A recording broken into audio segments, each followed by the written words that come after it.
वो माखन चोर आजकल माखन नहीं चुराता, अपने भक्तों के दिल चुराता है। यकीन नहीं होता ना, तो एक बार वृंदावन बरसाना जाकर देखो। आप वहां से लौटोगे जरूर, लेकिन बिना दिल के। एक महिला थी, ठाकुर जी की अनन्य भक्त, राधा रानी की अनन्य भक्त। जिम्मेदारियों में उलझी हुई थी। जीवन में एक ही सपना था, जब सारी जिम्मेदारियां पूरी हो जाएंगी तो बरसाना चली जाऊंगी, मेरी राधा रानी की सेवा करूं।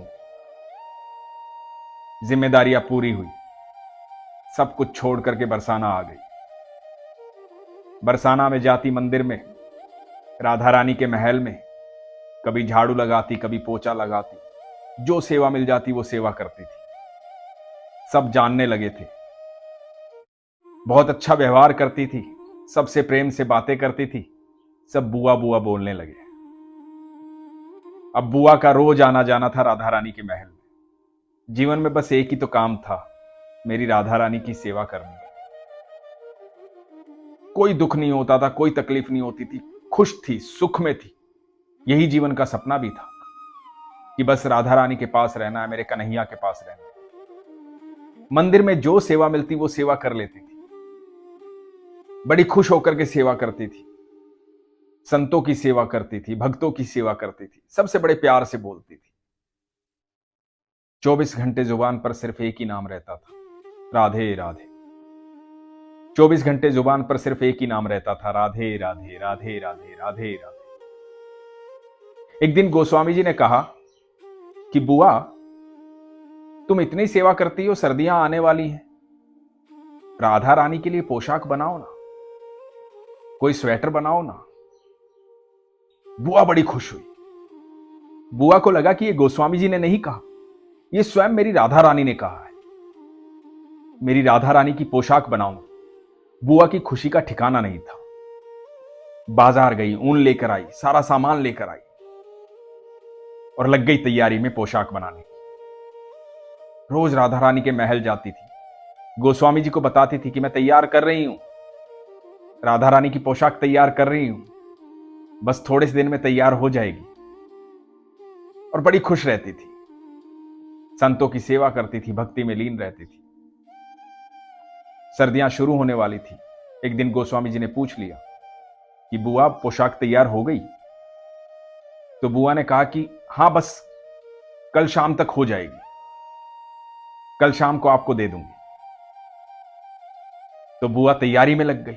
बुआ को कल शाम तक पोशाक देनी थी, तो बुआ ने सारा काम छोड़ करके पोशाक बनानी शुरू कर दी। बड़े प्यार से बना रही थी, बड़ी महीनता से बना रही थी, दिल से बना रही थी, आत्मा से बना रही थी।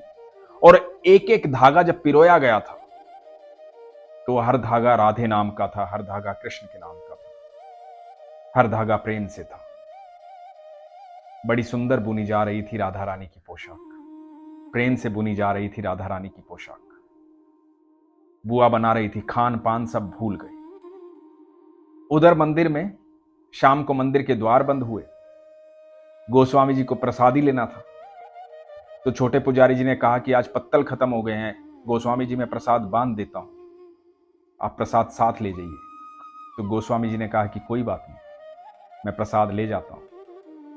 प्रसाद बांध दिया गया। प्रसाद का पैकेट लेकर गोस्वामी जी अपनी मोटरसाइकिल पर ऊपर से नीचे आए।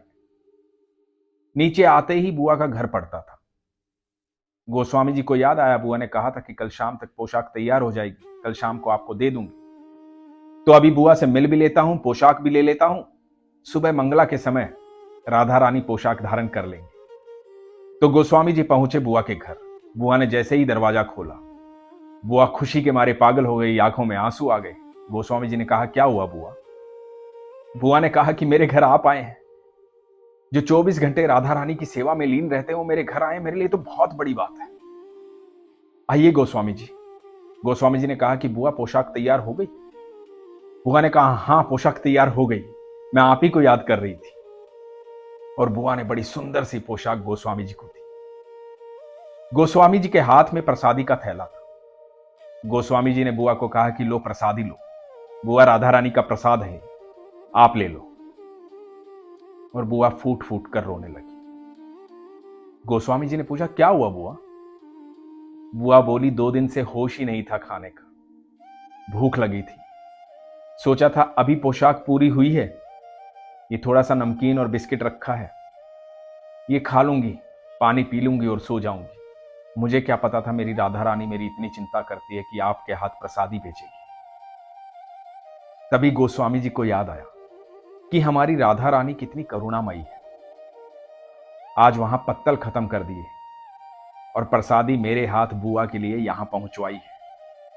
राधा रानी को अपनी बुआ की चिंता थी। इतना प्रेम करती हैं राधा रानी, हम सबका ध्यान रखती हैं राधा रानी, हम सबका ध्यान रखते हैं कन्हैया। ईश्वर हमसे बहुत प्यार करते हैं। हमारे भीतर सहजता होनी चाहिए, हमारे भीतर विश्वास होना चाहिए, सरलता होनी चाहिए। लोग पूछते हैं सहजता क्या होती है, सरलता क्या होती है? जब आपके मन में निस्वार्थ भाव आ जाता है, कोई लालच नहीं रहता है, कोई शंका नहीं रहती, मन में कुछ चाहत नहीं रहती, तब आप ईश्वर को पा लेते हैं। क्योंकि ईश्वर इतनी बड़ी शक्ति है, इतनी बड़ी शक्ति है कि उसको पाने के बाद कोई चाहत बाकी बचती ही नहीं। तो ईश्वर को पाने की चाहत रखिए,